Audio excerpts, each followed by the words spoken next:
Ambassador Jinho Park walked slowly toward the big round table in the center of the Galactic Council chamber. His long blue robes moved softly as he walked. The chamber was huge, with tall walls that seemed to reach up forever. Hundreds of different alien creatures sat in their special chairs, all watching him with their strange eyes. Jinho had done this many times before. For 30 years, he had come to this same room to talk and help solve problems between different planets and species. Everyone thought humans were good at making peace. They thought humans were kind and patient. They were right, but they did not know the real reason why. The Vorthok aliens made a soft humming sound. They looked like big crystals that could move and think. Their bodies sparkled in the bright lights of the chamber. Jinho knew this humming meant they were happy with what he was saying. He had learned to understand many alien languages and sounds. This was important for his job. The trade problem between the Moravian Empire and the Celtic communes can be solved easily, Jinho said in his calm voice. His words were clear and slow. Both sides want the same thing. They want their people to be safe and have good lives. We just need to find a way for them to work together. The Moravian delegate stood up. It looked like a giant insect with green skin and 4 arms. The humans always say things like this. It clicked in its strange language that the translation machines turned into words everyone could understand. But the Celtic people have been stealing our trade routes for 5 years. Jinho nodded and smiled. I understand your anger, he said, but anger will not fix this problem. Let us look at the real facts and find a way that helps everyone. While Jinho spoke these peaceful words, his mind was working in a different way. His eyes moved quickly around the room, looking at every door and window. He counted how many security guards stood near each exit. He noticed which aliens carried weapons and which ones did not. He saw that the Tralaxian delegate was sitting close to the emergency button that could lock down the whole chamber. This was not something Jinho learned in diplomat school. This was something much older, something that came from deep inside his human brain. All humans had this ability, but most of them did not even know it. They could look at any place and quickly understand all the dangers and all the ways to escape. Their ancestors had needed this skill to survive when they lived in caves and hunted wild animals. The Celtic delegate was a tall creature with purple skin and long, thin arms. We are not stealing anything, it said in a voice that sounded like singing the Moravians. Just want to control all the trade routes in our part of the galaxy. They are being greedy. Jinho listened carefully to both sides. He asked many questions. He wanted to understand every detail of their problem. Other aliens thought this was because humans were very patient and cared about being fair. They were wrong. Jin-Ho was studying these aliens the same way his ancestors had studied deer and rabbits before hunting them. He was learning how they thought, what made them angry, what made them afraid. He was finding their weak spots, not because he wanted to hurt them, but because understanding everything about other creatures was what humans did naturally. I have an idea, Jinho said after listening for 2 hours. What if we create a new trade route that both of your peoples can use? The Moravians can use it on odd-numbered days of the month, and the Celtics can use it on even-numbered days. Both groups will make money, and no one will feel cheated. The 2 alien delegates looked at each other. Slowly, they both nodded. It was a good solution. All around the chamber, other aliens made sounds of approval. The crystal vortex hummed louder. The insect-like Zephyrians clicked their wings together. The blob-like Andromedians bubbled happily. Humans are so wise, whispered one alien to another. They always know how to make peace. But if these aliens could see inside Jinho's mind, they would understand something very different. Jinho had not solved this problem because he was wise or kind. He had solved it because he had studied both sides completely. He knew exactly what each group needed and what they feared. He knew how to give them just enough of what they wanted to keep them happy. This was what made humans such good diplomats.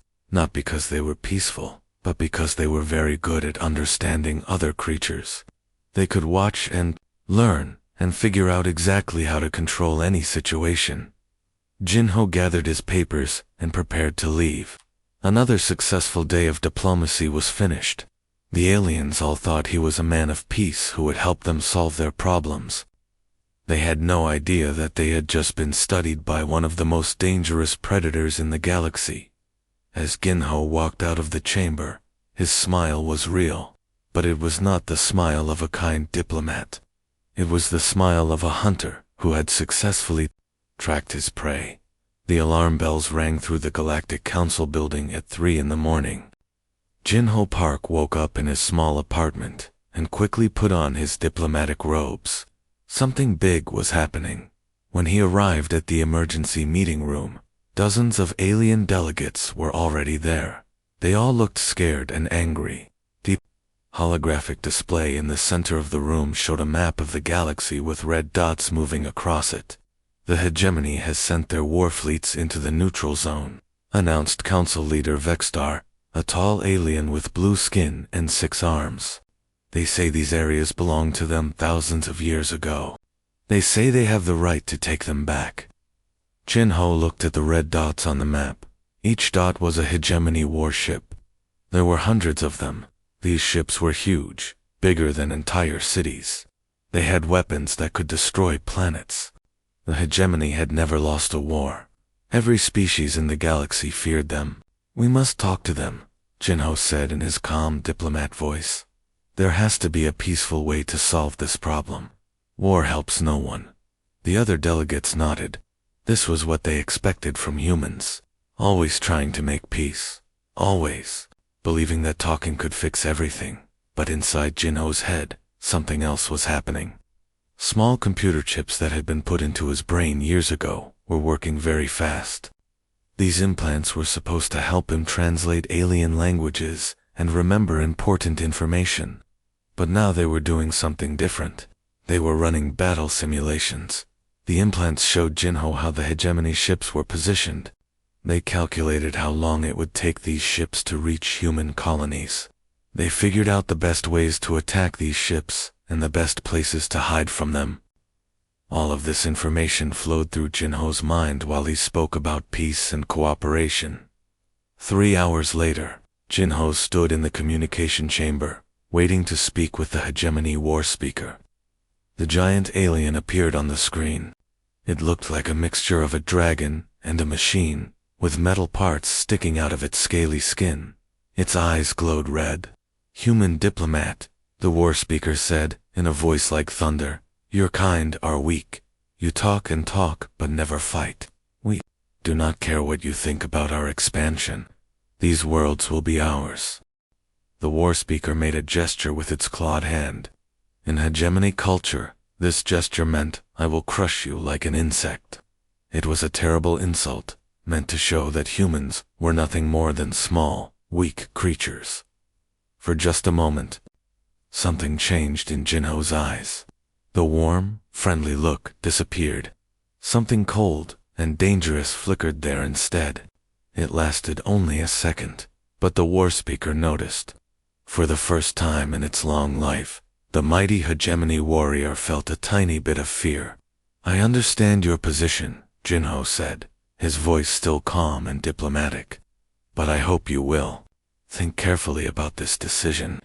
It may have consequences you have not considered."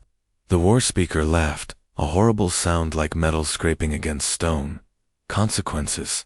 From humans? You make me laugh, little diplomat." The communication ended. Jinho stood alone in the dark room for a long time. Then he pressed a button on his wrist communicator. "This is Ambassador Park," he said quietly. "Send message code 77 Alpha to all human personnel. Immediate implementation." Across the galaxy, humans began to change. Sujin Kim worked as a trade negotiator on the planet Zarian Prime for 5 years. She had helped alien businesses make deals with human companies. Everyone thought she was friendly and helpful. They trusted her completely. But after receiving Jinho's coded message, Sujin began to do her job differently. When the Beltarian merchants came to discuss buying human technology, she noticed things she had never mentioned before. She saw that their economy depended entirely on trade with 3 specific planets. She realized that their main spaceport had only 2 entry points, making it easy to blockade. She understood that their government was weak and could easily be overthrown. Sujin smiled and made polite conversation, but now she was cataloging weaknesses instead of looking for mutually beneficial deals. Captain Min Jin Lee commanded a human exploration ship called the Peaceful Journey. His job was to map new star systems and look for planets where humans might build colonies someday. At least, that was what everyone thought he was doing. After receiving the coded message, Minchin's ship began showing up in very specific places.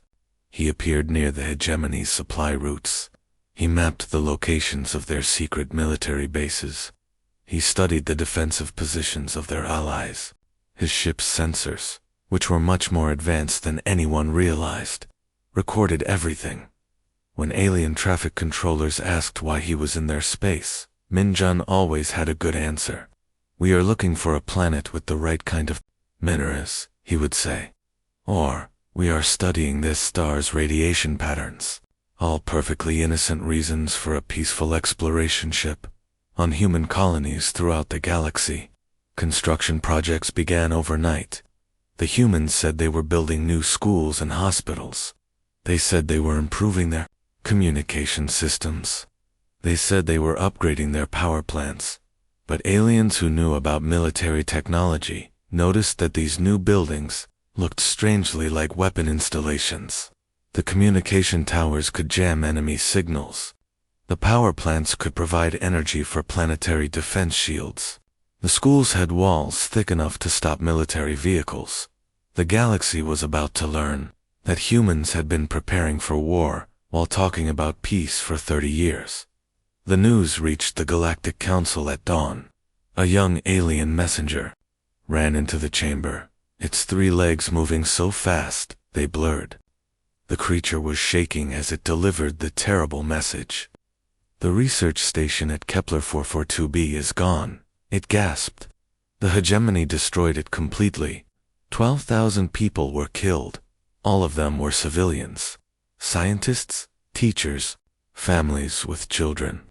The alien delegates made sounds of horror and sadness. Some cried. Others covered their faces with their hands, or tentacles or wings. The research station had been a peaceful place where different species worked together to study the stars. It had no weapons, no military value. The hegemony had destroyed it just to show their power. All eyes turned to Ambassador Jinho Park. Everyone expected him to make a speech about peace and diplomacy. They expected him to call for emergency meetings and peaceful negotiations. This was what humans always did when bad things happened. Jinho stood up slowly. He walked to the center of the chamber. Then he just stood there, saying nothing. The silence stretched on and on. 10 seconds, 20 seconds, 30 seconds. The alien delegates began to shift uncomfortably in their seats. This was not normal. Humans always had something to say. 40 seconds, 50 seconds. Jinho's face was completely blank. His eyes stared straight ahead, not looking at anyone. His hands hung at his sides, perfectly still. 60 seconds of complete silence. When Jinho finally spoke, his voice was different. It was still calm, but now it had something else in it. Something that made the alien delegates feel cold inside. "The Galactic Council will be notified of humanity's response within 24 hours, he said. Then he turned and walked out of the chamber without another word. The aliens sat in confused silence. They had never seen a human act this way before. 12 hours later, something strange happened across the entire galaxy. Every human, no matter where they were or what they were doing, received the same message on their personal communicators. The message had only 5 words. Protocol 7 is now active. Most aliens didn't notice the message. But those who were, watching humans carefully, saw immediate changes. Lieutenant Haijin Choi worked at the spaceport on Nexus Station. For 3 years, she had greeted alien visitors with a bright smile. She helped them find their way around the station. She answered their questions with patience and kindness. Aliens often said she was the friendliest human they had ever met. After receiving the message, Haijin's smile disappeared. Her face became hard and focused. When the Beltarian trade delegation arrived that afternoon, she looked at them with cold, calculating eyes. She studied their weapons, counted their guards, and memorized their ship's design. The Beltarians felt uncomfortable around her, though they couldn't explain why. Captain Dongwu Yim commanded a merchant ship that carried goods between different planets. He was known for his cheerful personality and his willingness to help anyone in need. Other ship captains often asked him for advice about safe trade routes. After the message, Dongwu's entire posture changed. His shoulders became straighter. His head moved differently, like he was constantly watching for threats. His walk changed from casual and friendly to precise and controlled. When he spoke to alien customs officers, his voice was polite, but somehow threatening. Dr. Yoon-Suk Han ran a medical research lab where humans and aliens worked together to develop new medicines.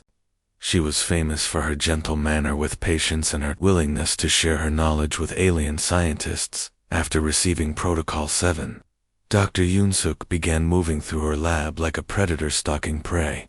Her eyes tracked every alien in the room. He watched how they moved, what tools they used, where they kept their important research.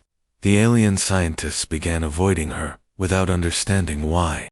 Something about her presence made them want to run away. But the biggest changes happened to humanity's ships and buildings throughout the galaxy. The exploration ship, Starseeker, had been mapping asteroid fields near the Centauri system for 2 years. Everyone thought it was a peaceful science vessel. When Protocol 7 activated, panels slid away from the ship's hull. Hidden weapons emerged from secret compartments. The Starseeker revealed itself to be a warship more advanced than anything the galaxy had ever seen. The same thing happened to hundreds of other civilian ships. Cargo vessels exposed missile launchers. Research ships extended beam weapons. Even small passenger shuttles showed they had been hiding military-grade shields and engines. On human colonies across the galaxy, buildings that looked like schools and hospitals suddenly activated defense systems. Massive energy barriers appeared around cities. Weapon platforms rose from underground bunkers. Communication towers began jamming enemy signals across entire star systems. The most shocking discovery came from human embassies and cultural centers. Aliens had always welcomed human cultural attaches, friendly people who helped different species understand each other better. These attaches had attended parties, made friends, and learned about alien customs and traditions. Now these same attaches began sending detailed military reports to human command centers. They had spent years learning the locations of alien military bases, the capabilities of alien weapons, and the weaknesses in alien defenses. They knew which alien governments were unstable, which economies were fragile, and which species had secret alliances. Every major civilization in the galaxy discovered that humans had been studying them like insects, under a microscope for 30 years. The Vorthok crystal beings realized that humans knew exactly how to shatter their crystalline bodies. The Andromedian blob creatures learned that humans had found a way to poison their life-supporting fluid. The insect-like Zephyrians discovered that humans could mimic the sounds that drove their species insane. In one day, the galaxy's understanding of humanity changed completely. The friendly, peaceful diplomats had been apex predators all along, patiently gathering information and preparing for war while smiling and talking about cooperation. The hunt was about to begin. The Hegemony War Fleet was the most feared military force in the galaxy. 300 massive warships moved through space like a pack of metal monsters. Each ship was longer than a mountain and carried enough weapons to destroy entire planets. The hegemony had used these ships to conquer 47 different worlds. They had never lost a single battle. War Commander Thaxek stood on the bridge of his flagship, the World Crusher. His red eyes glowed with confidence as he looked at the star maps. The human colonies were only 2 days away. This would be the easiest conquest in hegemony history. Humans are weak, he told his officers. They talk about peace while we prepare. For war, they will surrender as soon as they see our fleet. We will not even need to fire our weapons. The other hegemony warriors laughed. They had heard stories about human diplomats who cried when they heard about violence. They thought humans were like small, frightened animals that would run away at the first sign of danger. But War Commander Thaxek was wrong about many things. He did not know that humans had been watching the hegemony fleet for weeks. He did not know that human spy satellites were tracking every ship in his armada.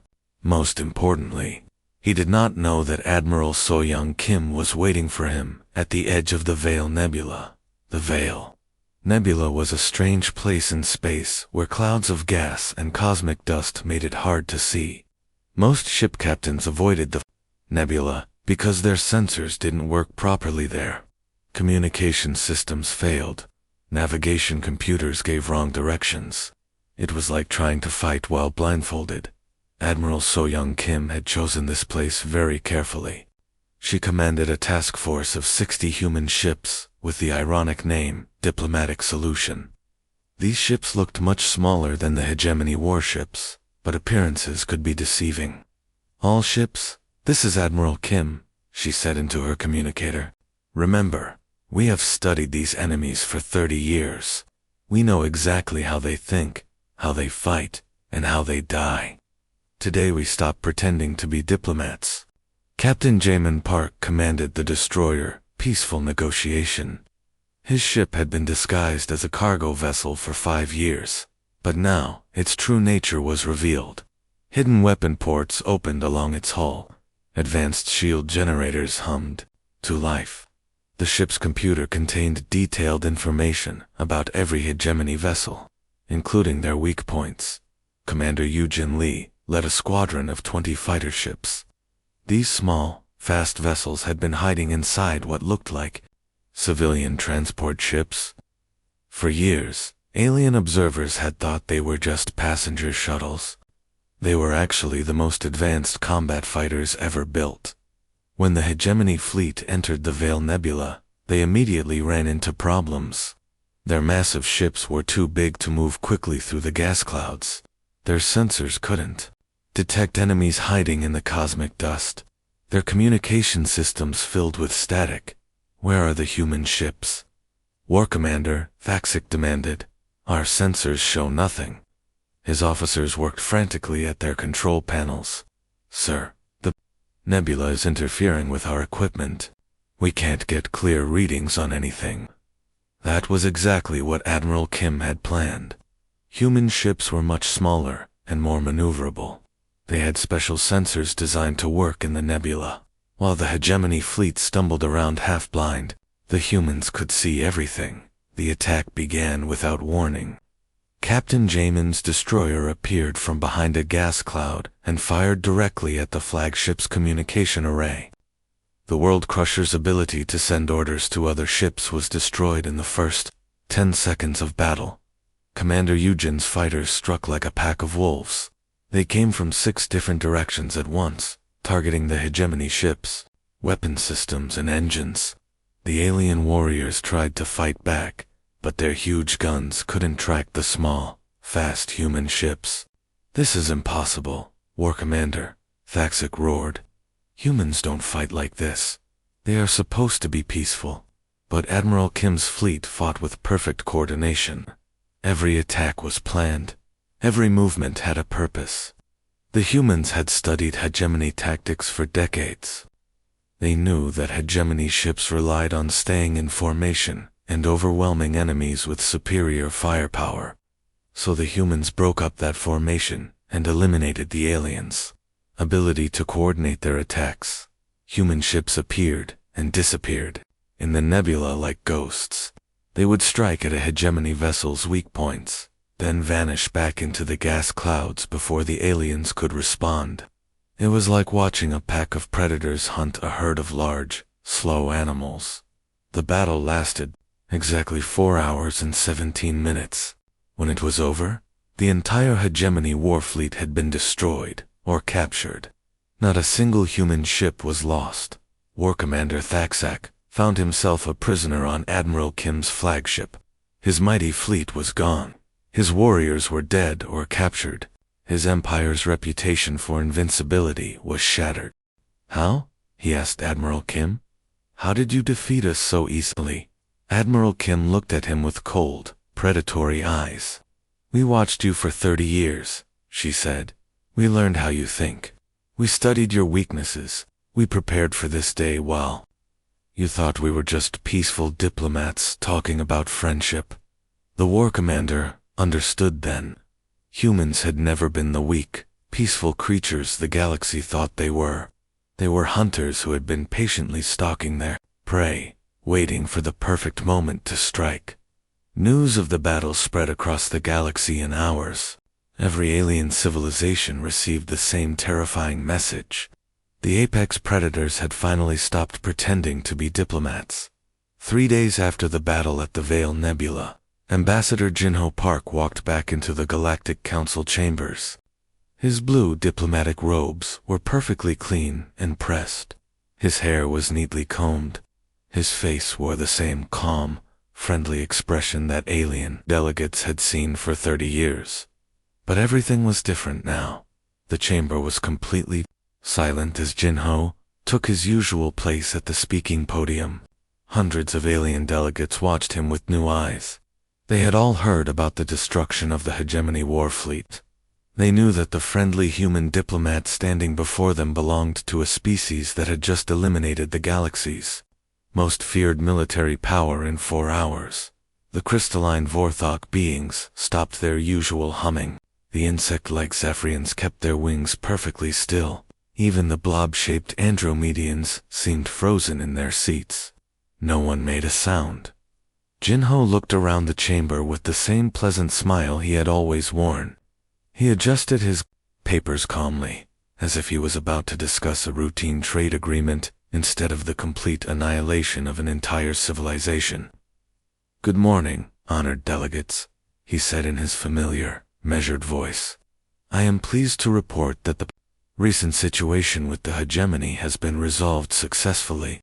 The way he said it made it sound like he was talking about fixing a broken water pipe or solving a minor parking problem, not destroying 300 warships and capturing thousands of alien warriors. The unprovoked attack on the research station at Kepler 442b has been answered appropriately, Jinho continued. Humanity remains committed to peaceful coexistence and mutual prosperity through diplomatic cooperation. These were almost the exact same words Jinho had spoken countless times over the years. The same promises of peace and friendship that had made aliens trust and admire humans. But now every creature in the chamber understood what those words really meant: peaceful coexistence.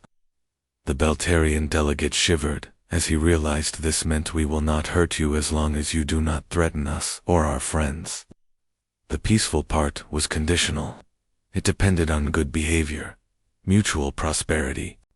The Andromedan representative understood this now, meant "we will help each other succeed, but we will be watching you very carefully the whole time."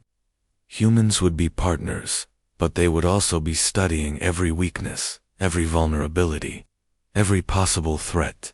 Diplomatic cooperation. The Zephyrian ambassador finally grasped that this meant "we prefer to solve problems by talking, but only because it is usually more efficient than killing." Diplomacy was not humanity's nature. It was just their preferred hunting strategy. Council. Leader Vextar, the tall blue alien with 6 arms, stood up slowly. His voice shook slightly as he spoke. "Ambassador Park, the Galactic Council is grateful for humanity's swift response to this crisis. We are curious about how your forces were able to achieve such a decisive victory." Jinho's smile never changed. 30 years of careful observation and preparation, he said simply. We believe in being ready for any possibility. What he did not say, but what every alien in the room now understood, was that humans had been studying them all for decades, learning their technologies, mapping their defenses, understanding their psychology. Every friendly conversation, every cultural exchange, every diplomatic meeting had been a chance for humans to gather intelligence. The Trilaxian delegate, a creature that looked like a walking tree, raised one of its branch-like arms. Will humanity be taking control of former hegemony territories? It asked nervously. We have no interest in conquest, Jinho replied. We will help establish peaceful governments in those regions and then withdraw our forces. As always, humanity seeks stability and cooperation, not domination. Again, the words sounded exactly like something the old, peaceful Jinho would have said. But now the aliens understood the threat hidden beneath the diplomatic language. Humans did not need to conquer territories. They could destroy anyone who threatened them before their enemies even knew they were under attack. Why rule the galaxy when you could simply eliminate anyone who caused problems? As the meeting continued, Jinho discussed trade agreements and cultural exchanges with the same patience and friendliness he had always shown. He listened carefully to concerns from different species. He offered helpful suggestions for solving disputes. He smiled and made gentle jokes. To anyone who had not known what happened to the hegemony, Jinho would have seemed like the same peaceful diplomat he had always been. But every alien in the chamber could now see the predator lurking beneath the civilized surface. They finally understood that all of humanity's wonderful qualities, their patience, their empathy, their ability to understand different cultures, their willingness to spend hours in careful negotiation, these were not the traits of natural peacemakers. These were the evolved abilities of persistence hunters. For millions of years, human ancestors had tracked prey across vast distances. They had learned to understand the behavior of other animals. They had developed the patience to wait for exactly the right moment to strike. They had become experts at adapting to any environment and any situation. When humans reached the stars and met alien civilizations, they had simply applied these same hunting skills to diplomacy.